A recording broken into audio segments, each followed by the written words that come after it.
How do you start an online business with no experience? If anyone knows, Gavin from Break Free from Corporate knows. So check out this interview.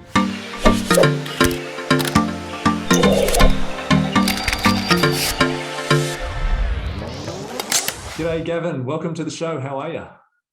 I'm good, thanks, Rowan. How are you? I'm very well, thanks. So before we dive into the topic of this video, which is how do you start an online business with no experience, can you just give us a little bit on your background?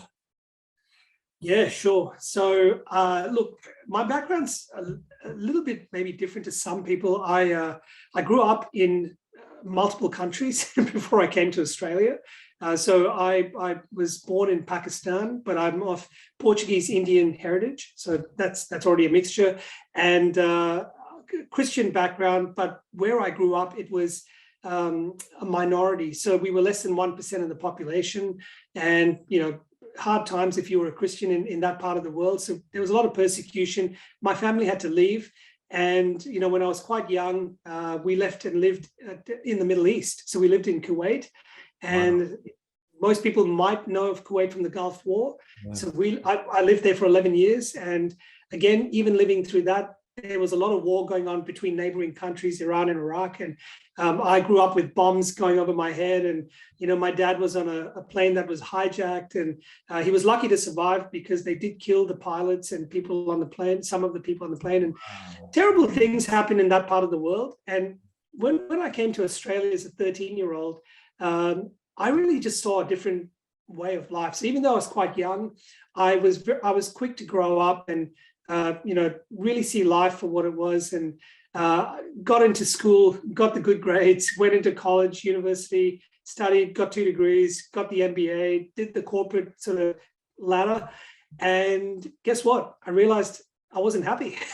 It wasn't really what I wanted to do. And I was doing all these things that, Robert Kiyosaki from Rich Dad Poor Dad talks about, which is, follow this pathway and you'll get there.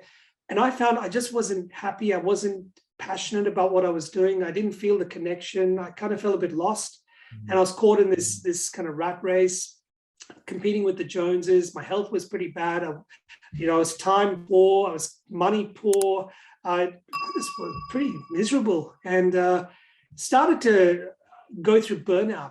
And I embarked on this journey of self-discovery and personal development. So about 15, 16 years ago, started listening to Tony Robbins and Dr. John DeMartini and Deepak Chopra. And I was absorbing as much as I could, walked on fire and did all those things, walked on broken glass, shot the arrow through my all that kind of stuff. Wow. And what I learned from all of that was, at the end of the day, I was in the wrong place. I needed to do something that I was aligned with my values, and that I believed in, and that I could truly say I loved doing. And that's what led me to where I am now with my business. Wow. Yeah. That's some. It's a whirlwind. Yeah. I mean, by the sounds of that history, you're lucky to be alive. Yeah. But I don't want to say that I'm lucky. I guess we're all on this planet for a purpose. I feel I had to go through what I went through. My family had to go through what they went through for me to arrive at this point. Now it's up to me. I'm aware, I'm awake. So I'm aware of what I need to do. And so therefore I choose the kind of work that, one, fulfills me, but also allows me to help other people, get to where they want to get to. So that's my purpose. And it took me a while to get there. I was 12 years in the corporate world, honestly, I'm happy that I'm not in there. There are some people who love it. For me, it just wasn't a good fit. Yeah, I totally resonate with that. I was the same way. In fact, I even had that realization back in primary. I didn't have the realization, but I knew it subconsciously, even in primary school. That I was the only kid going and kicking and screaming every day. Like I just didn't want to be there. And the whole school experience, I just didn't like it the whole time. I was dragging myself there all the time. And I knew that there was something else, that things weren't right for me. And it wasn't until, much like yourself, I got into Tony Robbins and self-development and all that sort of stuff, that I realized that freedom was one of my top values. And going into school or going into my corporate job, where Yeah. I had to do what other people told me to do effectively. It didn't work for me either. So I totally resonate with your path and your journey. So Yeah. on that, could you share a little bit about some of your thoughts and experiences and advice on how do you start an online business with no experience? Yeah, really good question. So I get asked this a lot. In fact, the first thing I always talk to people or ask them is, are you happy doing what you're doing? You know, and because it's honestly, it's easy to start a business. It's not easy to maintain or to grow or to flourish, right? But to start, anyone can get an ABN or get a business off the ground, put a website together. That doesn't mean you have a business. That just means you've set something up technology wise or on paper. To me, what a business really represents is providing a service or a product that people actually want or need that will make a difference. And I always go back to, well, what are your values? What are you passionate about? You talked about freedom, right? And freedom is one of my top values. I really do value it above pretty much almost everything else. And so for me, I had to do something that was in alignment with that. I had to create a lifestyle that I was comfortable with.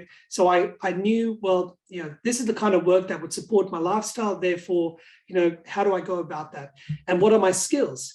So for people who don't know where to start, the first thing I would probably recommend is do a vision board, do some sort of a dream board, put down all the things you want to aspire to in the next 3 to 5 years.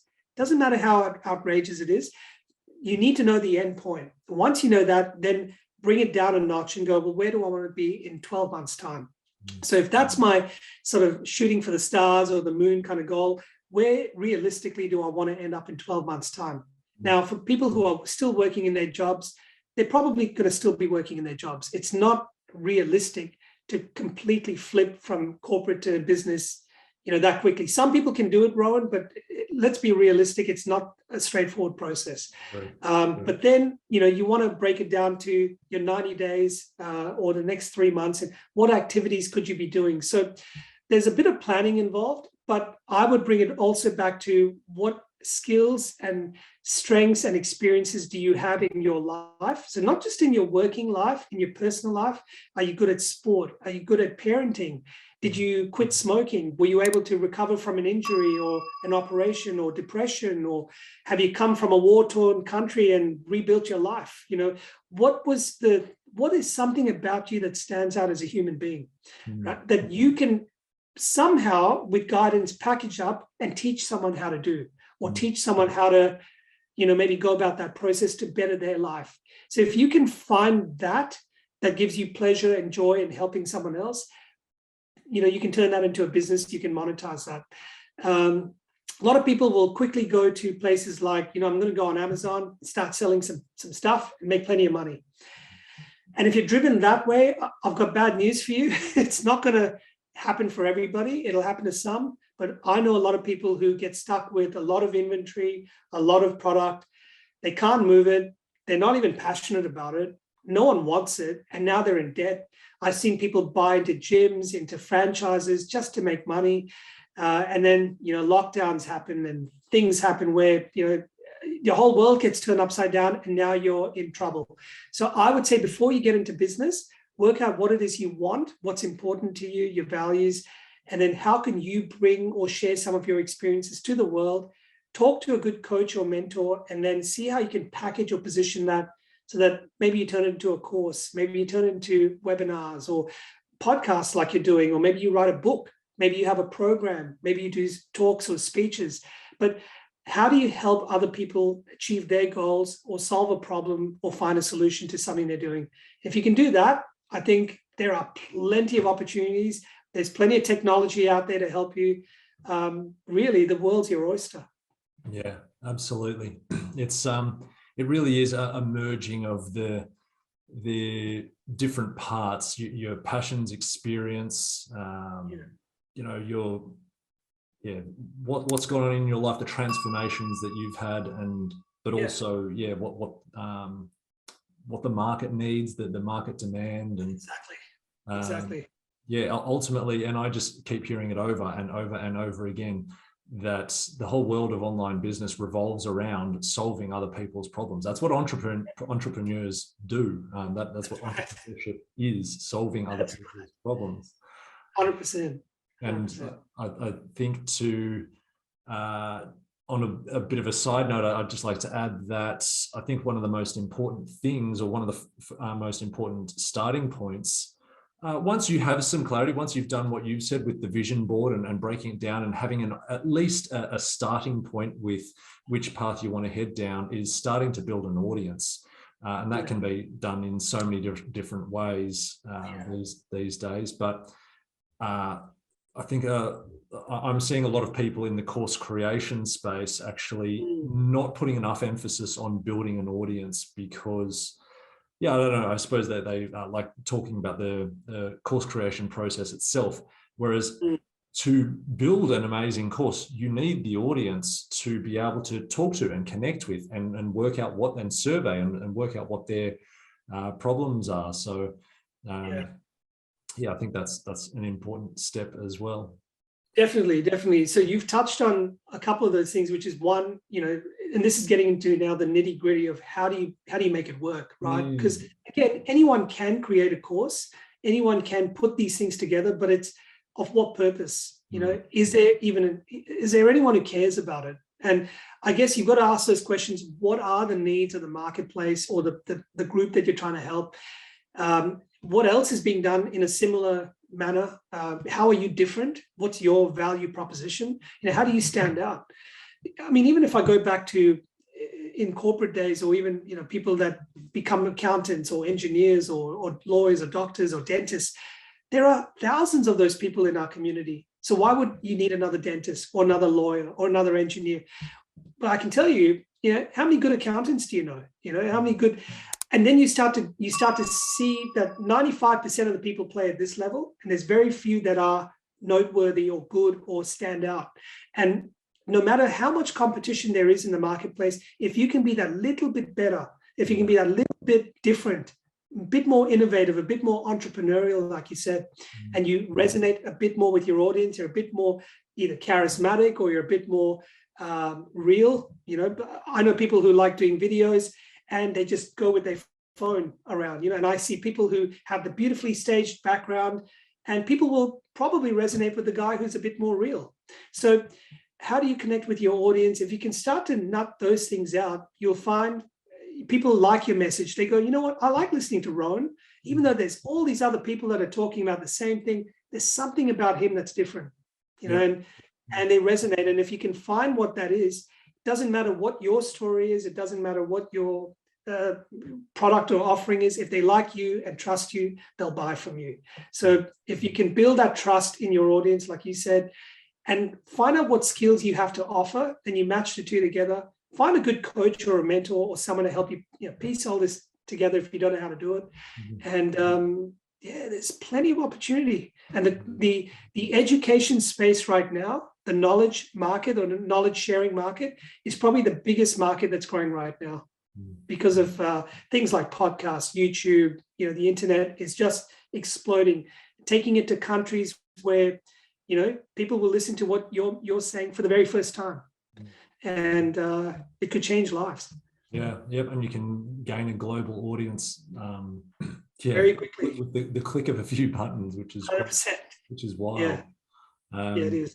I totally agree. Just going back to what you said at the very first step, I think a lot of people get stuck with, where do I start with this? And I totally agree with you that starting globally, starting big picture with the vision before you start breaking it down is a great place, because that's fun. I remember I've done it a few times now. Creating a vision board, I should share an image of it if I remember taking a photo of it. Anyway, it was just a fun process of asking myself questions. What do people ask me for? What am I good at? What do I like doing? What are my passions? What are my hobbies? What are my interests? What have I known for a long time? What have I picked up recently? All that sort of stuff, and just brain dumping it on paper, and then finding a couple of common threads on there, and but also using intuition and gut feel. I really feel like that's very smart in the process. Yes. Trying to work things out. So let's say someone finds you on your website, which is break free from corporate. Is it .com or .com.au? Just .com. Yep, just .com. Yep. Okay, we'll be sharing it on the screen at the moment. So when someone comes and finds your site, what is it that you can help, say the person who's the no experience sort of person, how is it that you can help them? Well, look, the first thing is getting some information that's going to make sense to you. So I do try to put information that people can relate to. So we do have a webinar. Some people like to listen to things. And, in that webinar, I break down the process you would have to go through. What are some of the mindset challenges you might have to overcome? And we talk about things like your vision and all of that. But I also talk about this thing called the 6 stages of growth that any entrepreneur has to go through. And this is something I found working literally with hundreds of entrepreneurs, which is there's 6 stages of growth. And I can quickly share that with you if we have time. But from the very first stage of self-discovery, which is who are you as a person? What are you, what's your passion, your vision, your values, to getting empowered as a person to, be able to express yourself. So what's holding you back? What are your limiting beliefs? How do you overcome fears and challenges like that? And then setting that goal and that vision and, the path forward. So that's like the 3rd stage. The 4th is about taking the right actions. So how do you start to put that in place? And there's several things you can do to beat, procrastination, for example, or things that we all suffer from, right? And not get caught up in the detail or try to do too many things and have too many fingers and too many pies. And then the 5th is about leverage. So how do you leverage yourself? How do you work smarter, not harder? It's all about time management, but also being more effective. So, how do you use technology? How do you outsource certain things? How can you systemize things? And then finally, it's about building that community around you, that audience that you were talking about, or people that can support you on the journey, that you can support them, you can collaborate. These can be your clients, your peers, people that just have similar interests, good mentors or coaches. And I guess at the end of the day, they're the 6 things that I share on a webinar. I have an ebook that talks about it as well and breaks it down to make it practical for people. So if you just follow these, these guidelines, the process will become easier. So it starts opening up the floodgates to ideas. And then, we talk about all the things you just mentioned, what are you good at? What are your skills, your hobbies, your interests, all that sort of stuff. And it starts to fall in place. Does that make sense? Yeah, absolutely. I love it. And that's exactly what a lot of people who feel stuck need, a bit of a step-by-step sort of thing. Yeah. What do I need to be thinking about now? I just don't know. I've got no experience. I've been in corporate for X number of years and I've always known what to do because my bosses said, this is your next project. But then you get to the world of entrepreneurialism or entrepreneurship, I should say, and it's just totally different ballgame. It is. I also like to, sorry, go on. No, you're right. I'm completely in agreement. Yeah. I'd also like to share your 8 bulletproof ways PDF that people can grab in the description of this video. And you said it's been a roaringly successful ebook that has helped lots of people.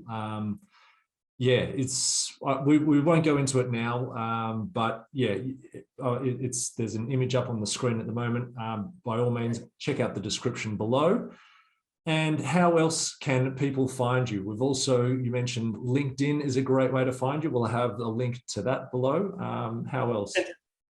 Yeah, look, I'm on all the social media, but I'll be perfectly honest with you. LinkedIn is probably the place I would say, if you just want to connect, if you want to message, have a chat, there's a lot of information I put on there. Obviously, a lot of people I talk to are busy people. They have jobs, they work in corporate.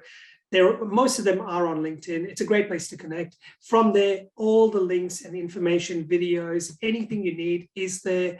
But at the end of the day, I'm a very personal person like yourself, Rowan. If someone writes to me, I do write back. I like to communicate. And, time permitting, there is a link to my calendar. People can schedule a 15-minute chat. So, we can just explore, well, what's going on in your world? What's troubling you? What are your thoughts? What are you thinking? Where are you at in the decision-making process? What are your plans? Maybe now you just need to gather information. You need to just work things out. Maybe, we work out a game plan for you, and I'm open to people connecting that way. I think that'd be a nice thing to do. Amazing. It's amazingly generous and fantastic. Yeah. So thanks very much for coming on the show, Gavin. And look forward to talking again another time. Thank you very much. And keep up the great work you're doing, Rowan. I love what you're doing, so keep it up. Yep. Good job. Appreciate it. See ya. I hope you got something out of that. If you're not subscribed already, be sure to hit that subscribe button. Have a fantastic day, and we'll see you in the next video. Bye.